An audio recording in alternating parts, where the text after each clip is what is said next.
What's going on, everybody? Welcome back into the FantasyPros YouTube channel. My name is Lucas Wenzel, and today we're talking 10 players that you should be looking to stash ahead of this weekend slate and ahead of next week's waivers as well. But before we dive into any of that, ready to make a bold statement after dominating the first 3 weeks of your fantasy football league? Get ready to elevate your fantasy football glory with the bling ring from Trophy Smack and stand out as the true champion you are. We've teamed up with Trophy Smack to bring you an epic giveaway that will take your league celebrations to the next level. To be eligible, all you need to do is subscribe to the FantasyPros YouTube channel, your ultimate source for fantasy football insights and updates, and leave a comment on any of our videos. And that's it. That's all you got to do.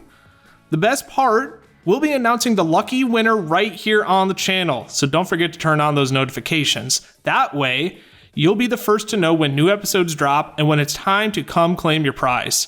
Subscribe, comment, let the bling do the talking. The first player on our list this week is Elijah Mitchell, running back for the San Francisco 49ers, who's rostered in 42% of leagues. This roster percentage is typically higher than I would like for a stash video, but if he's out there floating on the waiver wire in any of your leagues, I would look to take him on if you have the roster spot. Christian McCaffrey's usage has been insane so far this year, and rightfully so given his talent. But we all know CMC doesn't have the cleanest injury history, and Kyle Shanahan has been running the brakes off of him so far.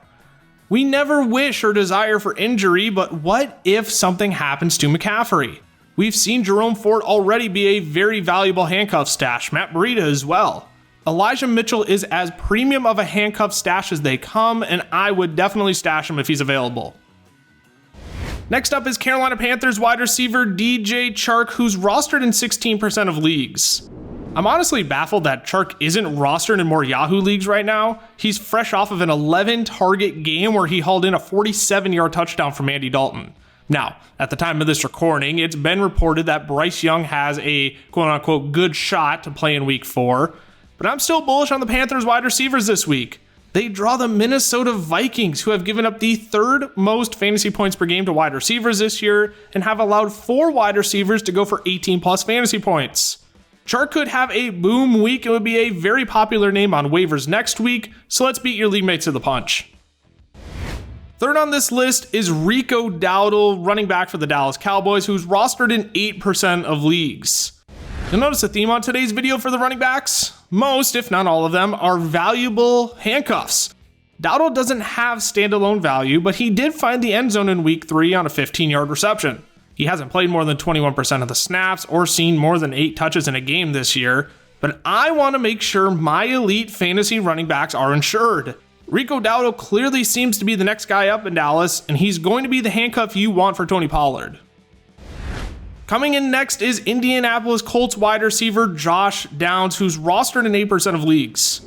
What if I told you that Josh Downs has drawn more targets than Garrett Wilson, Devonta Smith, and DK Metcalf this year? He's seen 24 targets, which is the same amount as CeeDee Lamb. Now, 12 targets in week 3 will definitely help inflate that number, but that's the reason I'm interested in stashing Downs. Even when Anthony Richardson does come back, he already trusted Downs with 12 targets over the first 2 weeks. He's also played at least 75% of the snaps in every game this year, and he has a good stretch of matchups coming up with the Rams, Titans, and Jaguars. Everyone wants to talk about Josh Palmer or Quentin Johnston being the biggest beneficiaries of Mike Williams' season-ending injury. But what if it's sneakily Gerald Everett? He's rostered in 32% of leagues, and it's definitely not the sexiest stash in the world, but the path is there. Everett has been on the field more than Parham this year. He's drawn more targets than Parham, but he just hasn't found the end zone. In 4 games without Mike Williams last year, Everett averaged 5 targets per game. And with how the Chargers have been throwing the ball as of late, there's a dart throw chance that Everett sees an uptick in usage and production the rest of the season. Our next stash is Jacksonville Jaguars running back Tank Bigsby, who's rostered in 27% of leagues.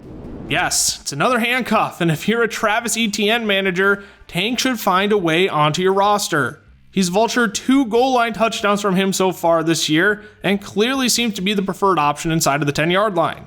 If something were to happen to Travis Etienne, which he also doesn't present the cleanest injury history, Tank would be an immediate add off of waivers. This is another handcuff we can get ahead of the curve on early, who has the upside to carve out standalone value if the Jags ever get into a game with favorable game script. Calvin Austin makes a return to our stash list this week, as he's still rostered in only 3% of leagues. I understand rostering pieces of this Pittsburgh Steelers offense is difficult right now, but week 3 showed exactly why Austin made the stash list last week. He's now played at least 73% of the snaps for 2 straight weeks and flashed his speed on a 72-yard touchdown from Kenny Pickett last week. Outside of Pickens, he's the next most explosive player and has upside to break off chunk plays like we saw in week 3.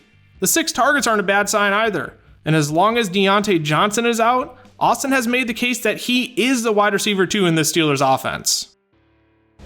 Next on the list is Kendre Miller, running back for the New Orleans Saints, who's rostered in 25% of leagues. Kendre didn't have the greatest showing in a favorable matchup with the Packers last week.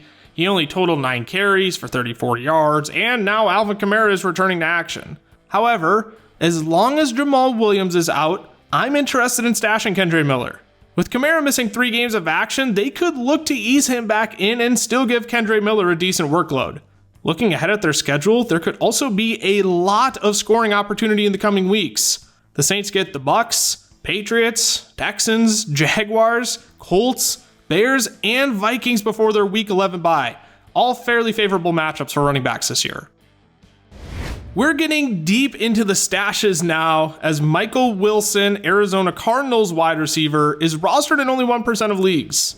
Much like the Steelers, it's tough to want to roster anybody outside of James Conner and Hollywood Brown on the Cardinals. However, I'll bite on the rookie out of Stanford. He's led the Cardinals in receiving yards in each of the past 2 weeks. He played a whopping 90% of the snaps in week 1. Saw that dip down to 43 in week 2, but played 67% in week 3. Rondale hasn't been much more than a gadget player through the first 3 weeks and has been outsnapped by Wilson in 2 of those 3 games.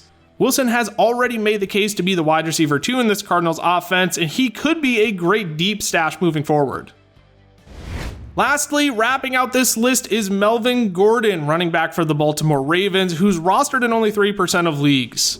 It feels like there are 3 things in life that are certain: death, taxes, and the Ravens' backfield being banged up beyond belief. Gordon was thrusted into 12 touches last week against the Colts after Gus Edwards entered concussion protocol, and Justice Hill sat out week 3 with a foot injury.